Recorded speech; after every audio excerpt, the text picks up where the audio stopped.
So what's happening, guys? It's me Parth, and I finally got my hands on the OnePlus 5. In fact, I've been using it for the past couple of weeks now as my main phone, and I have a lot of things to say about this, as you can probably tell by the length of this video. So as you might know, this was leaked all over the web. In fact, the company itself revealed the design ahead of the launch on a pretty big scale on television, which is a bit weird. But honestly, I really hoped for this to not be the final design because of obvious reasons, like I've seen this design before. It was nothing new, just a blatant copy. Although that, I think, turned out to be a smart business move by the company. So all those who can't really go with the 7 Plus can actually go with the OnePlus 5, which is much cheaper, offers a similar design, and also has the dual camera mechanism, basically like a first copy. But truth be told, you actually tend to forget this once you get the device in your hands. Firstly, it's built really well. It's constructed fully out of metal, almost feels like a combination of thin metal sheets, which is a pretty good compliment.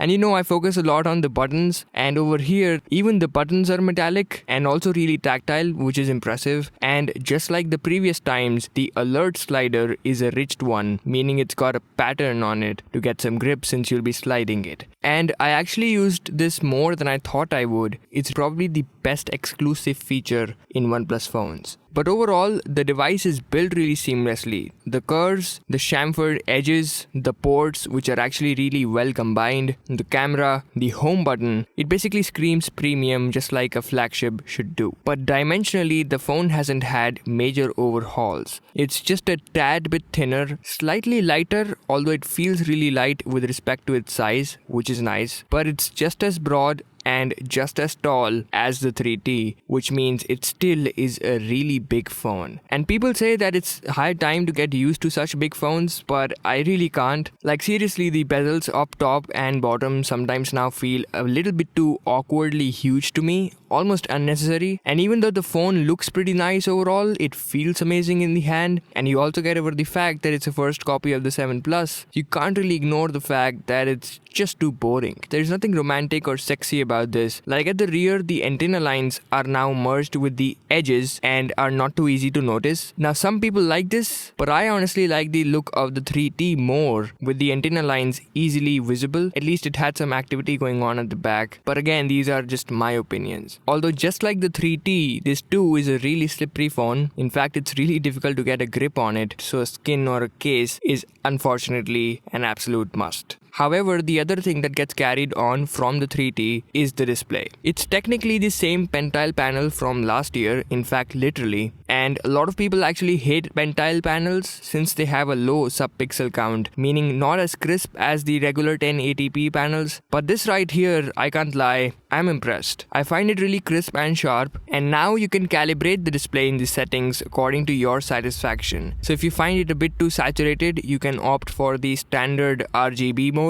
and you can also set a custom color temperature, which is really convenient. However, the only con with the display for me has been the brightness. This actually maxes out at slightly less than 400 nits of brightness, which to be honest is not impressive at all.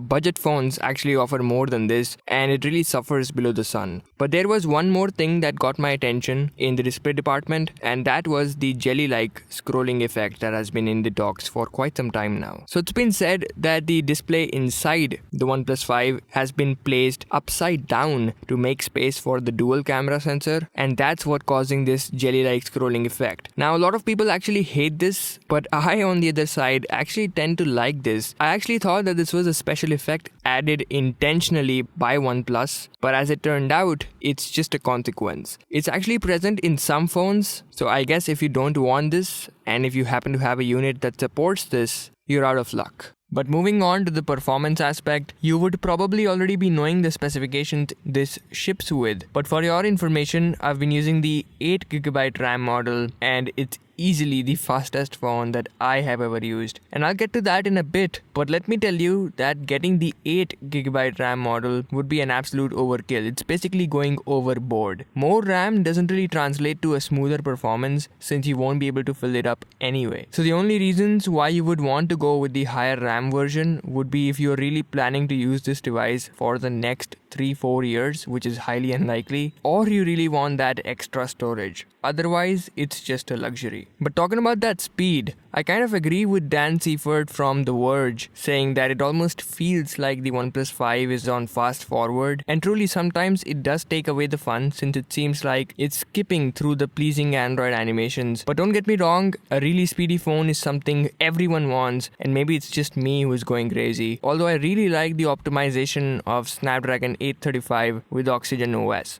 This phone barely feels hot considering the fact that it's made up of a conductive element, which is pretty impressive. So I usually have my cellular network toggled on, and I also gamed on it, and as expected by a 2017 flagship, no hiccups or heating at all. Although all of this does affect the battery life of the phone, but not by much. It's got a slightly smaller battery from last year at 3300 mAh, but you can still easily go throughout the day and still have some juice left if you don't use it very heavily. However, if you're being aggressive on it, it will die by the end of the day, which is still better than average. And then when you add features like Dash Charge, which actually charges the device from 0 to 100 in about 1 hour 15 minutes, I have no complaints for the battery. But lastly, the most hyped up feature of the OnePlus 5, its camera. So of course, 2 sensors and 2 lenses, one at 16 megapixel and the telephoto lens at 20 megapixels. The 16 megapixel lens has a focal length of 24mm and the telephoto lens has a focal length of 36mm. So technically it's not really 2x zoom, it's more of a 1.5x zoom. But anyways, it's a lossless zoom, and to give you an example, this shot was captured by the 16 megapixel lens and this is the same object captured by the telephoto lens. It's neat. And also having that extra lens is pretty convenient. The telephoto lens in particular delivers some pretty nice results. It naturally gets some grain in low light, but that's really where the 16 megapixel lens shines. The images captured by the OnePlus 5 are well saturated. However, they have the best dynamic range of any camera in any smartphone. The contrast between the darkest and the brightest object in the frame is pretty accurate. Although I would like to say that the images are not the sharpest